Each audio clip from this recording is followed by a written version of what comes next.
Are we live? Hello, check 1, 2.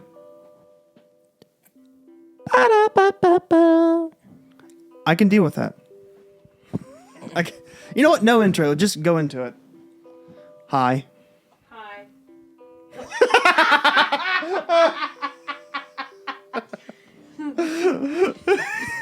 Hi. How you doing? Good. How are you? Good. So, welcome to the first Perfect for the Records podcast. Off to a great start. I am with... introduce yourself. My name... Wait, am I... My name is Ash McKenzie. Okay. I'm Josh Lovejoy.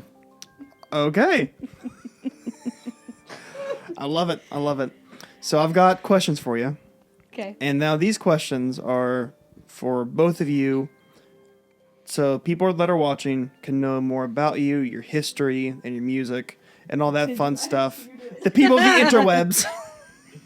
So, you ready for it? Sure. Okay. And now, by the way, you do not know these questions. No, I do not know. To be honest, I forgot about most of these. So, earliest music memory. Ooh.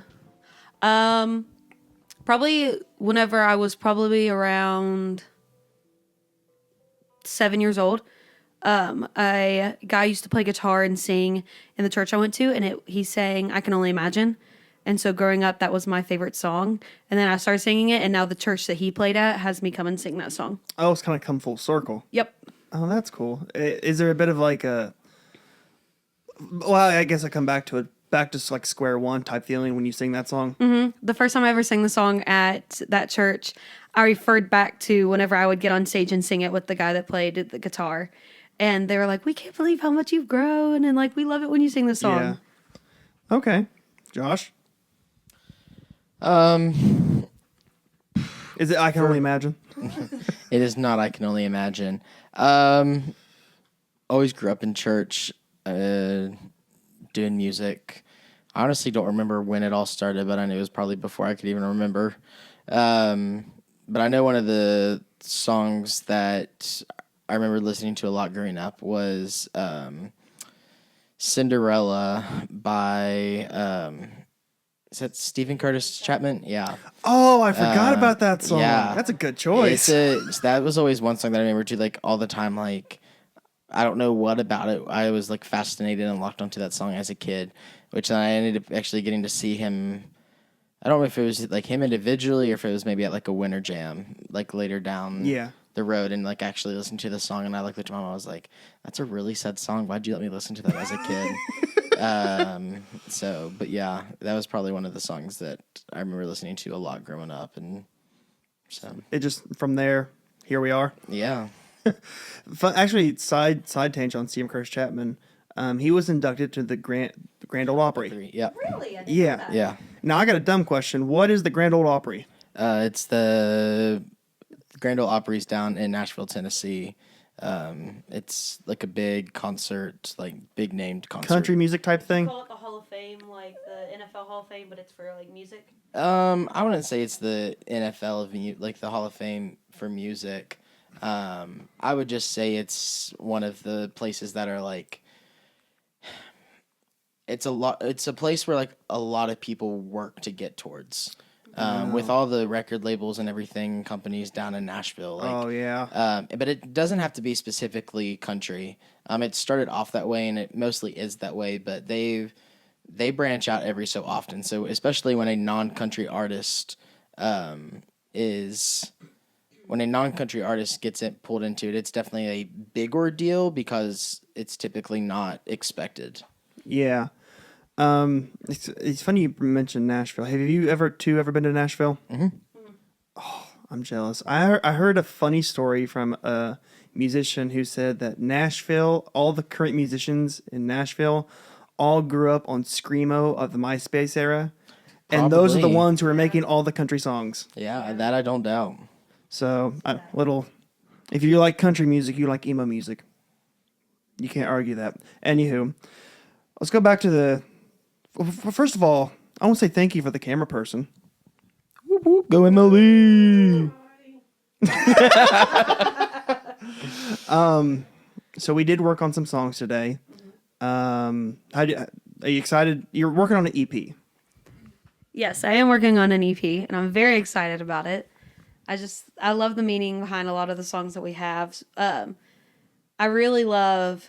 I mean, it's already out, but these shoes. Like, I'm so proud of these shoes and like the meaning behind it, and like just singing to my younger self and being like, "Hey, you're where you've always wanted to be." Yeah. Like, I had to do an all about me for my class the other day, and at the bottom it says, "When I grow up, I want to be." And I put, when I grew up, I wanted to be a singer, and I told him, I was like, and I'm doing that. I'm getting to do that. Now, when we were working on these shoes, and I was listening to the lyrics when you guys were writing them, when you write lyrics for songs, because this one is it's not really a worship song. It's more of almost like an autobiography type song. When you write songs, do those type of songs come easier, or like praise and worship songs come easier? Or is that a Josh question? I'll let Josh do that one since he writes. That's a me question. In some ways, yes. In some ways, no.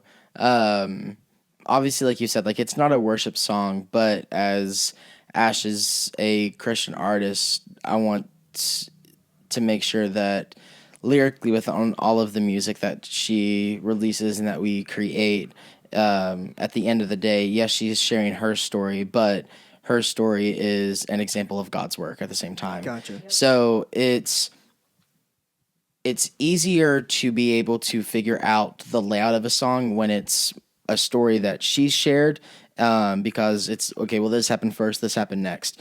So it's an easier in that sense, but it makes it more challenging to make sure that we are sharing his works rather than her story. Versus a worship song those are a little bit more difficult because you understand the message you want to get across, but then, figuring out what scripture you want to use and all this and knowing how to use it. So there's easier ways to write worship songs and there's easier ways to write more testimonial songs. Yeah. It just depends. But at the end of the day, we want to make sure that all the songs that are coming out are showing his glory, his mercy, his works. So. Yeah. And that's what I love about Christian music is Christian music, I've always said, is always determined not by genre, but by lyrics. Yeah. Yes. And if you go a step below that, it's the different perspectives, because you have songs from man to God, then you have man to man, or man about himself, I rarely see songs about God to man. Yeah. I love those though. Like, there's a song that it's by Kane. It's The Commission. Yeah. And it's like basically they're singing, but they're God and like what he's saying to Yeah. you. And I love having songs like that of it's like God's talking to you. Yeah. Even though, like, yes, like God can talk to like the man to man or the man to God songs, Makes it but a little bit relatable. yes, and that's I really like songs. I would like to down the road do a song kind of like that of like God talking to you. Yeah. I've always had trouble writing songs like that because it's like, I don't know, in my mind, I put a lot of pressure. I'm like, okay, I'm speaking for God right now. A little bit. Am I saying what God wants me to say? Yeah, that's a tough thing right there. Yeah, I would be really nervous to be like a false prophet or something. Like Yes. while like doing it, that's like one of my biggest fears. Well, it's funny you mentioned that because I think that's almost every Christian artist deals with that kind of that fear in the back of the head of like, am what I'm writing scriptural? Yes. That's, I think, always second guesses. Oh, by the way, we have a visitor. Hi, Bella. But like that's one thing we do like when we write songs is I'll go in with, hey, I'm feeling this, or hey, I've got this written down a little bit. Like, I'm going to give it to you and I'm going to let you run with it. But also a lot of times is I'll come in and be like, hey, I found this scripture that goes with what I said, what I'm feeling. Can we somehow put this in? Like, there's one song, I'm trying to think of what song it is. I don't know. It's one of the songs we wrote. And I literally took scripture and like that was what the bridge of it was. Is it searching? I think it may be searching. I don't know. I just know like I took verses and been like, and I was like, okay, this is what the Well, word there's is. a lot of verses that are just make it so easy to just flow into lyrics for songs. Especially Psalms. Yeah, because they are songs. Yeah. So I love reading Psalms. Okay, I've asked my wife this question, and this is, I know, off topic. That happens a lot with me. What do you think David looked like? What do I think David looked like? Yeah, we're talking about Psalms, and we've had full-on debates, and we've completely disagree what we think David looked like. When I think of David, I think of like a 5'5" man. Not a 5'5", well, 5'8" man. Around 5'8" man. That's like darker, like olive skin, but has like the brownish blonde hair. That's kind of, but a little bit of a tint of a red in it. And like Okay. a Josh beard. A Josh beard. You should trademark that. A Josh beard. I don't know. In my head, I envision like 6'7", buff, No. Arnold Schwarzenegger type He's shorter. vibe. He's very gentle and very like, I don't know, like demure, very demure. Isn't that a thing that's going on right now? We're using fancy words now. Very demure, very, what is it? I don't know. There was an old cartoon, David, what was it? It was David the Barbarian. That I don't might be even know why. what that is. Well, that's an older cartoon. Have you? The Okay. breathing. Yeah.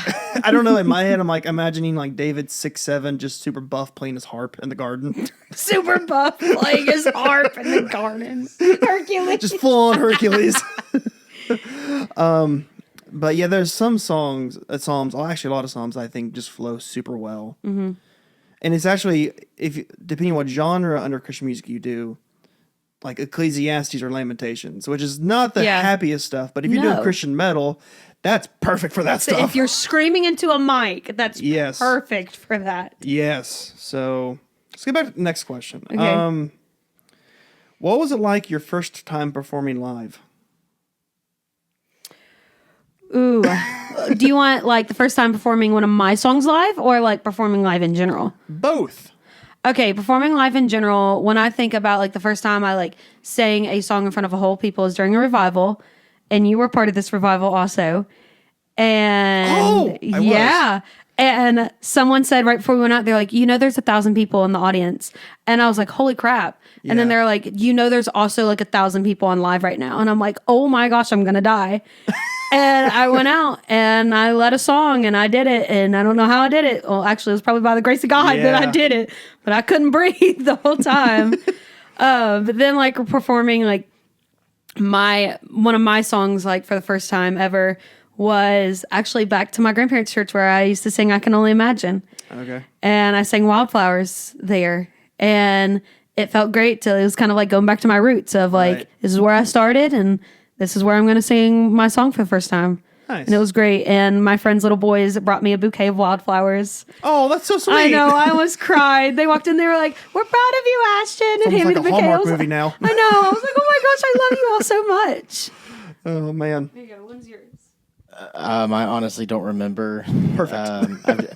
I've just always sang in You've front of just always been people. doing it, so it's like your first time. It's I like kind of don't. blended That's what in I'm with the saying. Like memories. that's like growing up in church and that kind of stuff. Like I remember singing up in front of church and everything. And as I sang in front of church, then I got to middle school and sang in chorus, and then chorus led to show choir in high school, and then that led to singing in college. So like, I mean, I've literally just always sang in front of people. You've always been a performer. So I've never, I truthfully have not experienced like the nerves or like first, well, like the nerves of like first starting to sing out with people, because by the time that like I was at an age where I like be like, okay, I have to do this, like I was already comfortable doing it. So I never, I mean, as a kid, I don't feel like kids ever have nerves.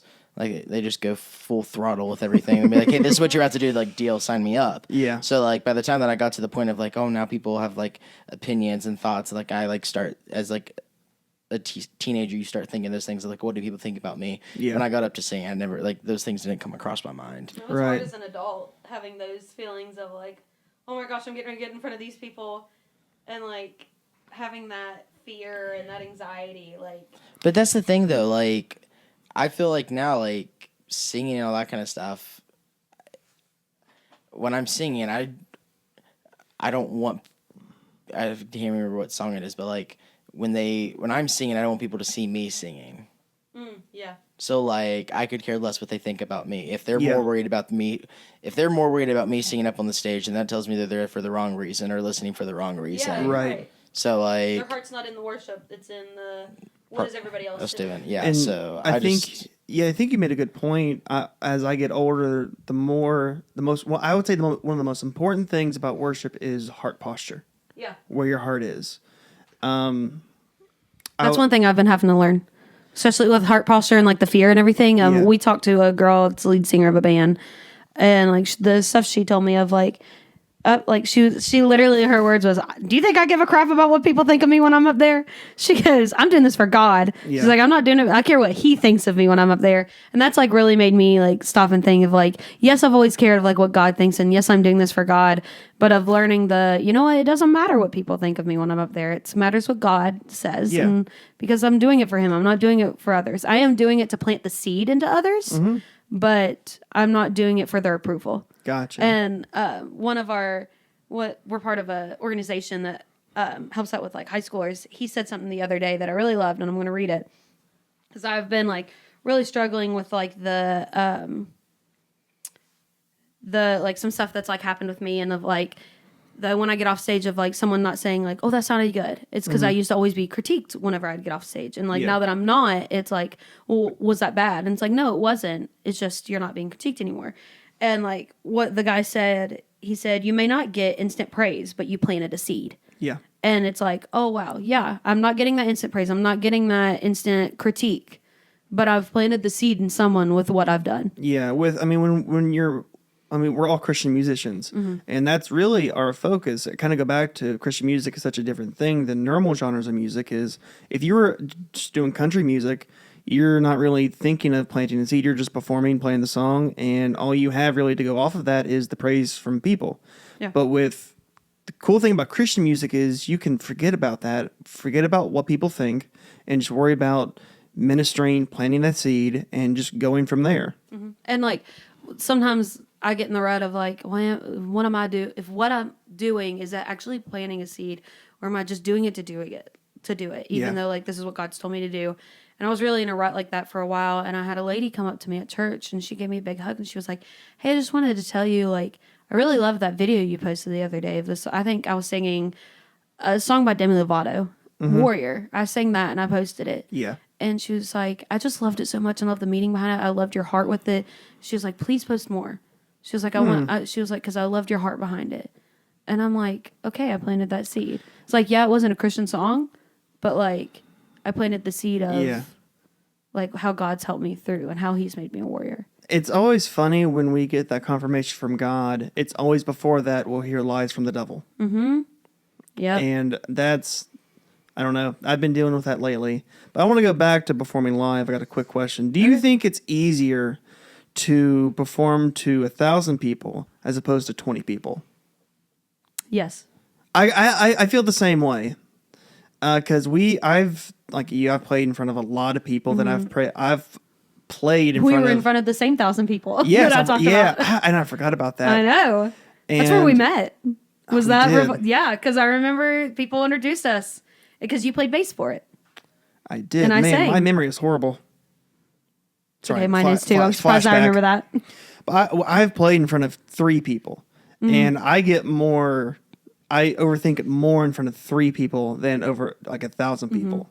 Because it's like at that point, it's just like your brain almost can't comprehend how many people are just looking at you. Yes, and it's just kind of like I just shut it off. I'm like, okay, well, there's Yeah. too many people here. Well, then they say something.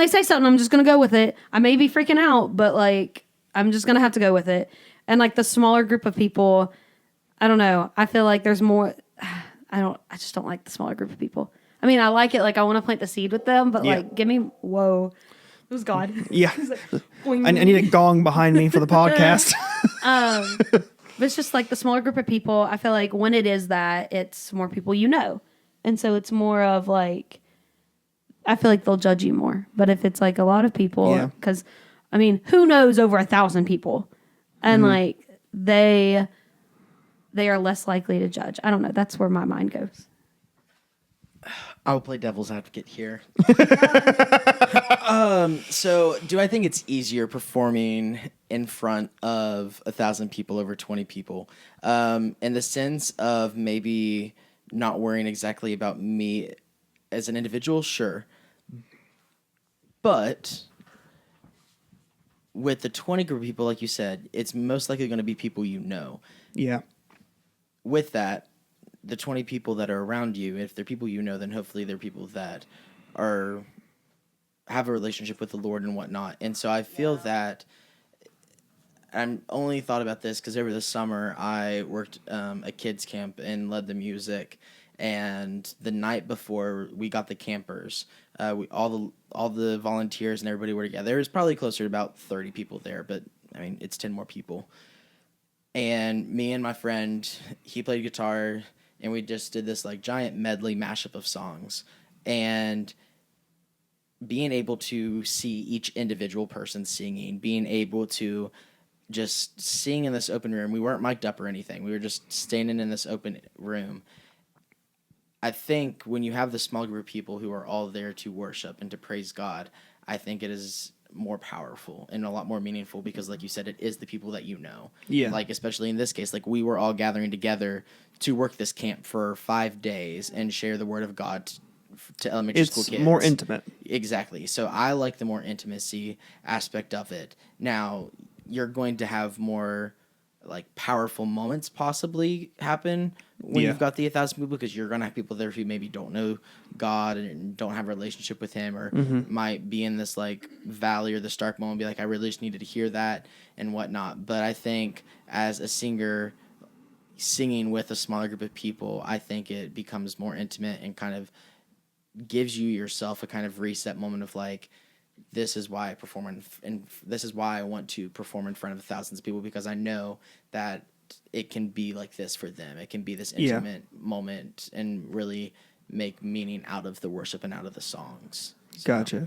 I'll say that I like performing in front of smaller crowds, but I think it is easier in senses to perform in front of thousands of people. Yeah, because I mean, it's hard to have that intimate worship with the audience when there's, I mean, even 500 people. It's really difficult. He really makes me rethink things sometimes. I'm like, wow, never thought about it that Well, way. it's funny enough because my wife does the same thing. She's super big on Parallels is crazy. perspectives, different perspectives, and I was never. They are literally the same person. I know. It's like mirror.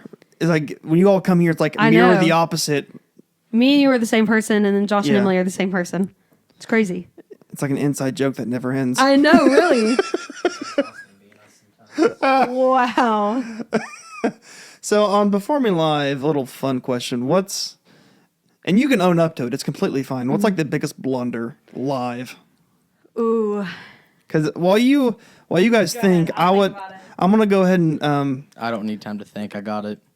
actually no, you go ahead. You go All for right. it. You're ready for it, man.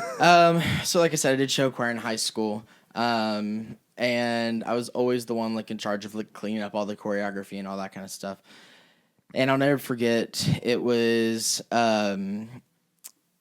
sophomore year. It was towards the end of the school year. Competition season was already over. We had to go perform at the middle school to try to get 8th graders to like join it or try out for the upcoming school year. And I'll never forget, I was in the front row, not complete dead center, but a little bit to the left of it. And like I said, I was always in charge of cleaning the choreography and everything because I just picked up on it quick.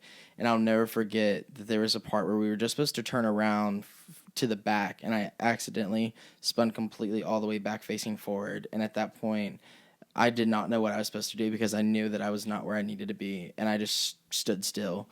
And I was like, yeah, this is how it's going to be. And I probably stood there like blacked out for a good period. But like singing wise, I don't think there's ever been a moment that like singing wise I was like, oh crap, I just sang like the wrong thing or things like that. That's really the only thing I can think of that like instantly came to my head was I just blacked out. I was like, we're standing here and there's like 400 some kids just staring at me right now. So It's like you're probably wondering how I got here. oh no, that's exactly it. Yeah, like cut to the scene, like yeah. I think I remember mine. Mine is not dancing. I don't dance. I can't dance at all. But it was, I just joined the collective, the worship team at our church, and we were singing Mighty Cross. And oh, it was so bad. I came in like off key and off the click, and it was so bad. And after that, one of our drummers, thankfully, like he wasn't playing that day. I went up to him and I was like, so how bad was it? And he was like, Ashton, you all should have stopped. He was like, I know you were leading worship in front of the whole church. He was like, y'all should have stopped. Like it took the first verse, the chorus, and the second verse to finally get back into it. By the second time we went through the chorus, I finally got back to where it was. Yeah. It was so bad, and I was so embarrassed. Like, oh. Well, at the time, yeah, we're embarrassed, but looking back on it, you can laugh on it. Yes, I just pray it doesn't never happen again. I heard a great quote that says, "Take the music serious, but don't take yourself very serious." Ooh, okay. And may I tell about the camera person's story? The look. I don't think you should. I think we're gonna change topic. Okay. Well, because it was okay. You know what? Screw it. Let's go for it. Me and my wife were in a group called Casting Hope, and we were playing a show, and it was my wife was having a lot of coughing issues, and we having coughing. Coughing. But you yes, said like, coffee, That was a and I was horrible like, cough. "What?" Go ahead. and we were doing "Great Are You Lord," great song, Oh, I love that song. classic, and we get to the bridge, and it's the first song we did, and I look over at her, and I'm like, "Oh no, she's about to cough," and I know, and I love you to death. And I know you were super stressed about it. And the bridge starts, and I think your brain got switched up because you're like, oh, in your brain, you thought, like, I'm going to move the microphone away, cough, then sing. But you did the opposite. You purposely coughed into the microphone, then took the microphone away, and then sang. And it was a big open church, so the cough like echoed through the whole cathedral. It was Yes, I've had awesome. moments where things echo through the whole church. Now great. what was the pastor had a little vial of oil, and he looked at you, he was like, I was ready to pray. He was like, I will come up and anoint you right now. But it's like at the moment, like it's always the first 30 minutes after your show, after you lead worship, that you beat yourself up the most over it. Yep. I always go back. If it's recorded or live, I go back and listen to it. Oh, you do? I can't. No, I cannot have listen to. to myself. I have to, so I can go back to see if I need to change anything. I will say, though, I'm very proud of myself because I'm very critical of myself. And one second, I'll give it to you. And I went back and, I think I know a story you may be telling. No, I don't have a story. Okay. But his perspective. Okay. I'm very critical of myself. And I went back and listened to the last time we led worship at our church, and I sang Yes, I Will. I was so proud of myself for that. Like the way it sounded exactly how I wanted it to sound. And I was very proud of myself. And I didn't critique myself. Like I wasn't like, no, that sucked. Because it didn't. It sounded very good. And I was very proud. Well, there you go. And I know pride's probably not a good thing, but I'm normally not proud of myself with my singing. So I was very proud of myself in that moment. Okay. Give me the perspective. Perspective. That's what I do best. So I, on the topic of going back to listen to see if I need to change anything, I don't like doing that. I agree with you. I don't like listening to myself. Yeah. Like when even with my in-ears and everything, like I'll have everybody on, but I need myself completely off. Same. All the way up. Here's the thing. I fear that if I go back and constantly listen to myself and adjust what I think I need to do, and I try to strive for perfection, one, I'm going to fall short. Mm-hmm. Two, if I'm striving for perfection and striving for the things that I think I need to see, that I need to change this, I need to do this, then my fear is that I'm going to get to a point that I'm singing for people to hear me and not hear God. And I'm not calling you out. I'm not calling you out. Like, but that's my thing. Like, when we sing at church and all that kind of stuff, like, there's times I'm like, man, okay, like, obviously I know when I mess up and whatnot. Yeah. But, like, if I mess up, that's one thing. But the thing is like, even though I mess up sometimes, like, you have people coming up to you, like, you did a fantastic job on that song. Like, I loved hearing that song this morning, or that song really touched me this morning. And that's what I like. I'm like, you know what? I was given that song to sing. Not in the sense of, like, oh, I need to strive and do the best I can and do all these, like, extra things with the song, because that's not the purpose of me singing it. And so that's like my thing, is it's my fear of what might mentally happen if I start going back and listening to myself and like critiquing myself and whatnot. Yeah. Because also with show choir, like that's what we did. We had to listen and go back and look at the scorecards and everything and go back and critique for the next competition. And it's exhausting. It's draining, and it takes out the passion of it. Yeah. So there's my perspective. So that reminds me of like people like coming and talking to you and being like, wow, that sounds so good, even though you messed up. There was one time I had a panic attack on stage while I was leading a song. Oh. And I couldn't breathe. And I was like, I have got to get through this song. And I got through it, and it was fine. I wasn't proud of myself for it, but I got through it in the middle of a panic attack. I get off stage and I'm walking to my seat, and a guy comes up to me. He's an older gentleman, pats me on the back and hugs me and goes, I just want to tell you, you had really good breath support during that whole song. And I was like, thanks. And internally, I'm like, yeah, well, I couldn't breathe at all during it. So thank you for telling me my breath support was great. That always goes back to is when you hear God's confirmation, you always hear lies from the devil in your head. Yeah. And that I don't know. As a musician, I think you really need to take that advice when you really second guess yourself. Because, I mean, there are seasons in my walk being a musician for God is I really second guess myself. And I'm like, I would just want to throw everything out the window. I don't feel like it all sounds like crap. But then you'll like get like a word of encouragement for someone out of the blue. And that's right there. I guess you could almost say you get that confirmation from having those thoughts. Yeah. Almost in a sense. Of God being like, nope, this is what I have for you. Yeah. This is what I want you to do. Perspective time. Not perspective this time. It's actually scripture. But it reminds me of James 1, verse 2. Favorite book in the Bible. Starts off by saying, consider it pure joy. Yes. Of, regardless what you're going through, regardless of the struggles and those types of things, like, even though you're struggling right now, consider it joy. Like, find out. Sing for joy when my heart is heavy. Yeah. Yeah. Yes. Sorry, that's been on my mind a lot lately. But in the sense of like, you know what?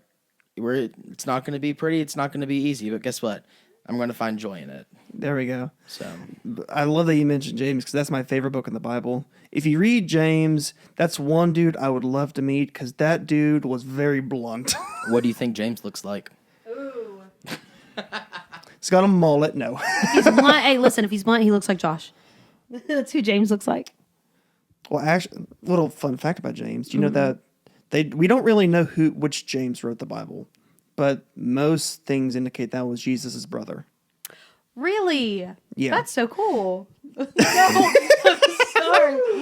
sorry. But can you I was imagine like, like growing up? Because Jesus' siblings did not believe until he rose from the dead. Yes, think about it. Like Mary being like, "Oh, Jesus does no wrong." It's like, man, I can't do anything Why around can't this you just house. be like your brother? Yeah, he's the favorite child. Like, Oh, I don't gosh, know. I get so mad all the time. I'd be like, Mom, listen, I get it. He's the favorite. I get it. He does no wrong, and he's the savior of the world. But give me some slack. Oh, got one more. It's not music, but it's biblical, and I do a radio show locally, and I love to ask this question: what's one Bible character, not Jesus, that you want to have a sit-down dinner with and have a full-blown conversation with? Ooh. Bring in the good questions. Oh, he's already ready. He's ready. Joshua. Is it because your name is Joshua? Yep. Can bond over that. And I like hiking, and he marched around the walls of Jericho. So I want to know, did God intend to give you that task because you also like to hike? I just feel like we have a lot in common. Okay. I've got someone. You put it back, and I was like, "What is he doing?" I think Ruth, because we were talking. We're writing a song with some stuff about Ruth. Well, it's about Ruth in it, and like her story, and like her with Boaz and stuff. Like, I want to ask her questions about like her time waiting and stuff like that, and how she got through it. That's cool. I've got two. Zacchaeus. You want to know how tall he was and why he climbed up in the tree? No. Yes, but no. A wee little man. But I do want to just hear his story because the fact that he was short just shows that everyone forgot about him. I want to hear his story. I can attest to that. I'm 5'2". Another thing is, and it's my favorite story in the Bible, is the talking donkey. You want to talk to the donkey? No, the dude who was screaming at the donkey. Because my question is... I want to talk to the donkey too. No, but you want to know what I get mad at? I get mad at Eve all the time. I could have talked to animals, and she had to eat the apple. I want to talk to animals. I want to go up and talk to a deer. Do talk to them. I do talk to my Do animals. you think the animals had what's the not dialect like a country accent, or like did like you, they had accents for Yeah. what? Like a, kind of type of animal they were? yeah, like I was getting ready to do an accent, and I was like, I'm not going to do an accent. Okay. That's why I turned and looked at him. Man, this podcast went down a weird rabbit hole. I think they had accent. I can't talk. Accents. There we go. There we go. Got it out. Definitely. But yeah, I'm mad at Eve. I want to be able to pet animals and talk to animals. I want to be Snow White. Wait. Okay. Perspective. Okay. Be mad at Eve or be thankful for Eve, because without what Eve did, you would not have the story that God has created for you. Oh, man. You know what? You need to stop proving me wrong. This is why he is here, people, is to prove me wrong.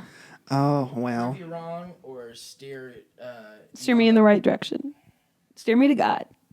Yep. There we go. That's why you two make a good team. Thanks. I don't know if he'll say that, but I think we're a pretty good team.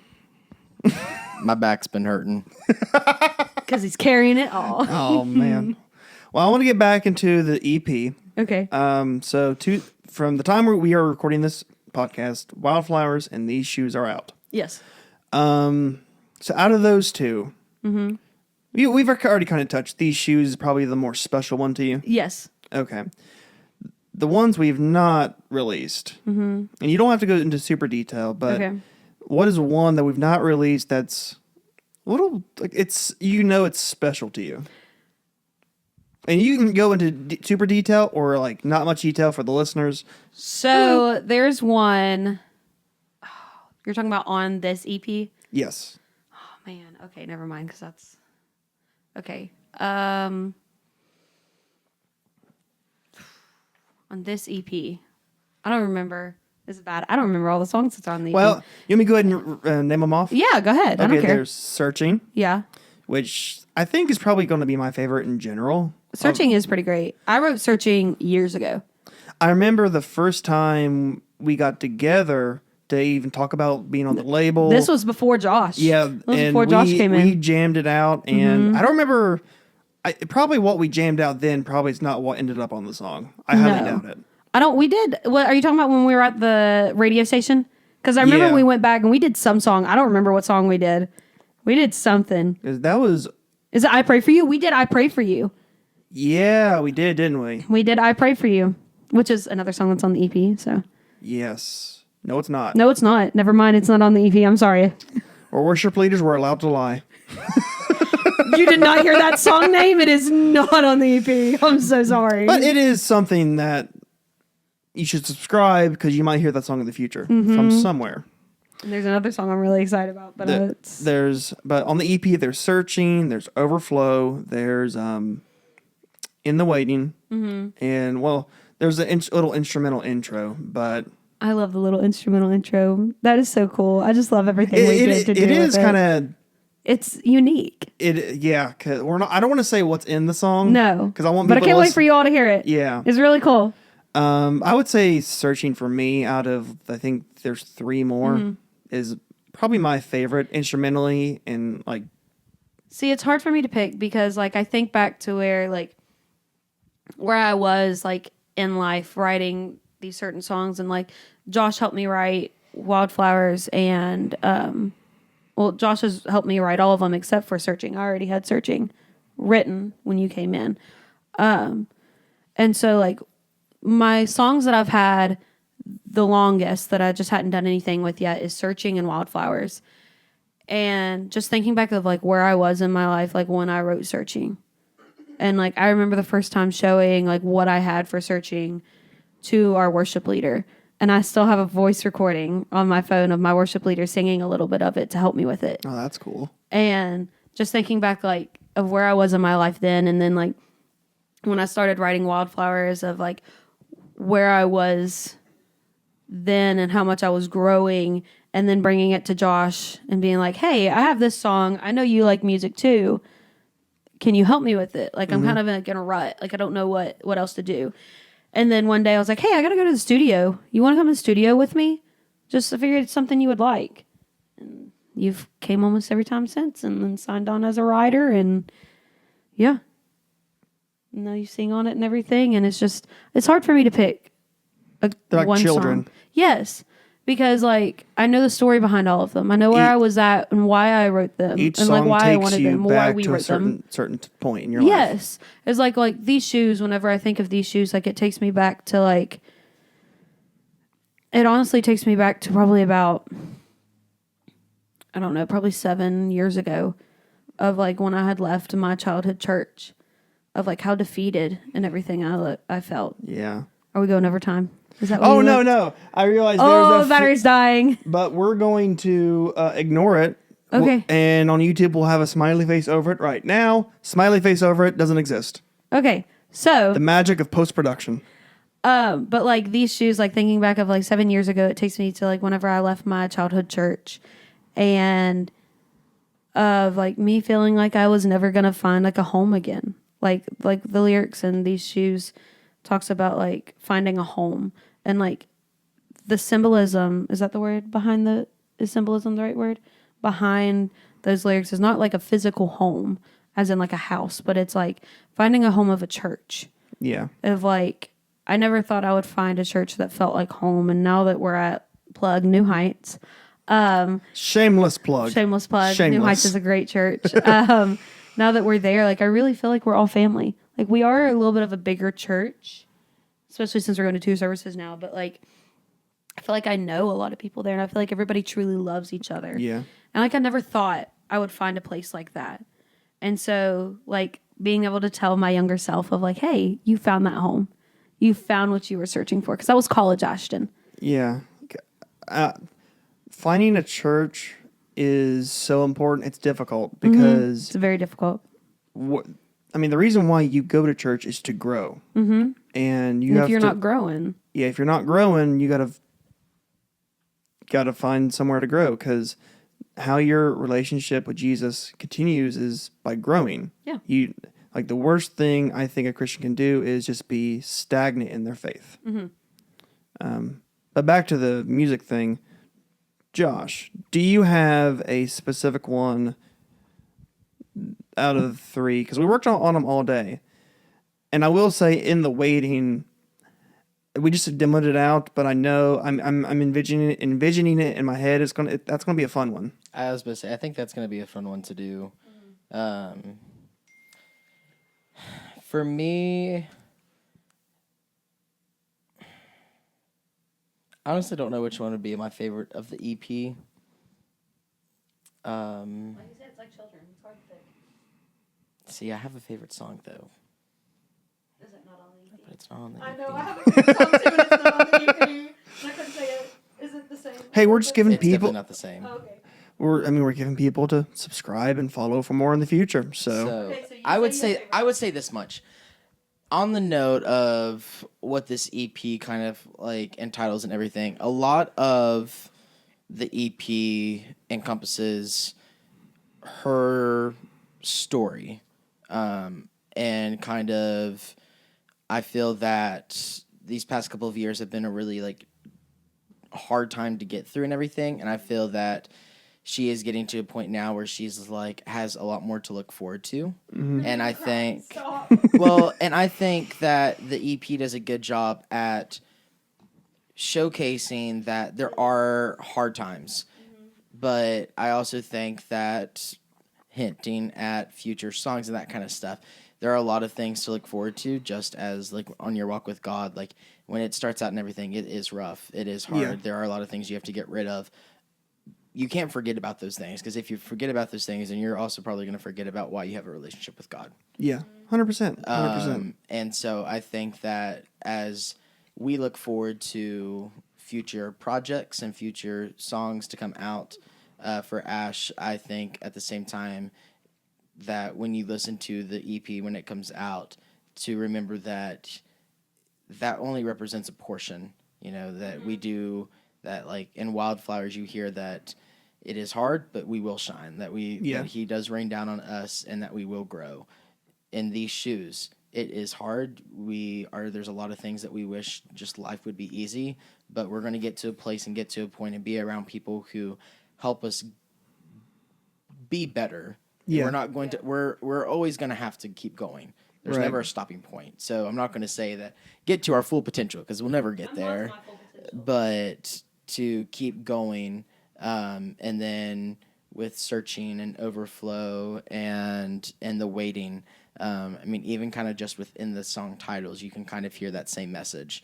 But I think there are some songs coming out down the road that are definitely I'm excited for because they're different from what's on the EP. Yeah. So Exciting stuff. Going off of kind of like some stuff that you said, I really feel like this EP, excuse me, encompasses like the last 2 years of my life. Like, you don't think so? No, I mean like the growth that I've had from it. Right. Yeah. Well, yeah, I know you said it, but I wanted to talk a little bit more on it. No. No, like I really like I said, like there's certain songs like I look back and where I was in my life when I wrote it. And it makes me really happy to look at these and be like, wow, like you've grown, you've healed. And this is God. God is helping you through it, and you're putting that into music to help with that healing. And the best part is that you're aware of that. Mm-hmm. The more aware of that you are, the more the healing comes. Yeah. Now, I don't think I've even asked you guys this question. By the way, the EP has no release date yet. We're not going to give that out because that's a secret. I don't even. To us too. To us too. Yeah, to us too. The We only don't even one know. that knows is this cat, and I'm trying to get it out of her, but she will not give the secret away. Bella, please tell me. She's like, I'm taking a nap. Do you have a title for it? Apparently he does. The title cannot be said yet. Oh. Perfect. I love it. Keep it people on edge. I don't even know the title yet. Do I know? No. You have a wow. Okay. I love that. Can you tell me in the car ride home? I have a picture for the front of the album. Okay. Well, EP. That picture is not being used for the cover of it either. What? Wow. It's like just I'm learning all these new things. this is fantastic. I was really excited about that picture. The picture will be being used, but not as the cover. Okay. I can't wait. Wow, I'm learning all these new things. I'll say this much. As for the name of the EP, the name of it encompasses really what we've put into it. And there's... Sorry. It is not being called Time. But then we have also been working on another part for the EP that is what kind of inspired the name for it. But yeah, I'll keep it a surprise because it's going to be a surprise for her. I can't wait. So, oh my gosh. Yeah. It's like Christmas. I really want to know. Why are you doing this to me? And now I get a feeling that you're good with keeping secrets like that. And so you're like, you got it in the I'm bag. going to be completely honest. Whenever we talked about me signing and you're like, yeah, I totally forgot you told me not to tell anybody. I told so many people. I was like, yeah, I'm going to be signing to a label. Oh, really? Yes. And they were like, we can finally release it. And like when I did that post on Facebook, I was like, well, everybody already knows, but I guess I'll officially announce it now. Oh, it's fine. I was so excited. Let's see. But I think we've covered. This is why Josh is not telling me the name of the album. Ah. So I don't tell people. I will say when the EP does come out, we're going to do another podcast and we're going to do a song by song deep dive into that. So when the EP, I keep wanting to say album, it's the EP. Tomato. I want tomatoes now. Sorry. Sorry, ADHD. Same person. When that time comes, we'll do a podcast song by song deep dive lyrically and that whole 9 yards. It's going to be a lot of Josh talking. And one last thing before we end the podcast is the I would call it the secret sauce we've been using for each one of these songs. Mm-hmm. It's my bathroom. Oh my gosh, yes. Josh, please talk about his bathroom. Oh, I love it. I'll say it in one sentence. God sits on his throne, I sit on mine. Or No, but your bed also. and truthfully speaking, yes, it is funny. Like we'll be in the studio working, and then we're all together, and it's like, all right, I need to go use the restroom. We go, and then I'm like, I come back, I'm like, all right, so I have an idea or like something to hit me. But I think that, and then in the midst of like also like working on songs like at home, in the car, all that kind of stuff, a lot of things come to me during those times, and I think that it gives off a good message to people who, if you're listening to this, regardless what you listen to this part. Lives get busy, and there's a lot of noise in life. And you've got to set boundaries for yourself and set time aside for just you and God. Yeah. Even when you are surrounding yourself with godly people, you still need time for yourself. That's good. And yes, it might be in a bathroom, but it really does make a big impact. Because I mean, it's one thing to be because the Bible says iron sharpens iron. That's very important, but it's so important to have that one-on-one. Because honestly, I think that's when God will speak to you the most. Well, and with that, yes, iron sharpens iron, but at the same time, if your iron's not sharp, there's only one person who can sharpen it. Yep. Amen. So, Man, look at you preaching. My goodness. perspective. Perspective. It's not preaching, it's called perspective. I swear, he's like, what is it? You said, Jesus is freaking amazing through me. Yeah.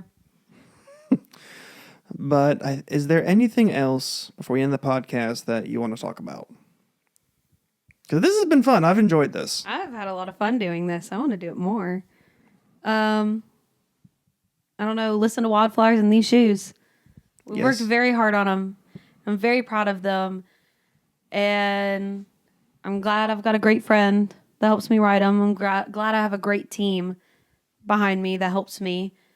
Because you all are great and amazing. Yeah. Why'd you look behind you? Like there was someone. I thought I heard something. I think the person that has helped a lot during this whole thing is Bella, the cat. I don't know where she's at, but like She got bored, booked it. listen, she's been great. She's been the brains behind all of this. She really has been. I'm assuming you're using Bella as a metaphor of God. Yeah. It was actually a joke, like that Bella was the brains.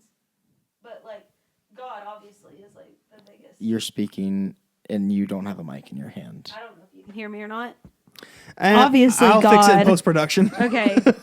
Subtitles. Closed. Subtitles. Closed caption.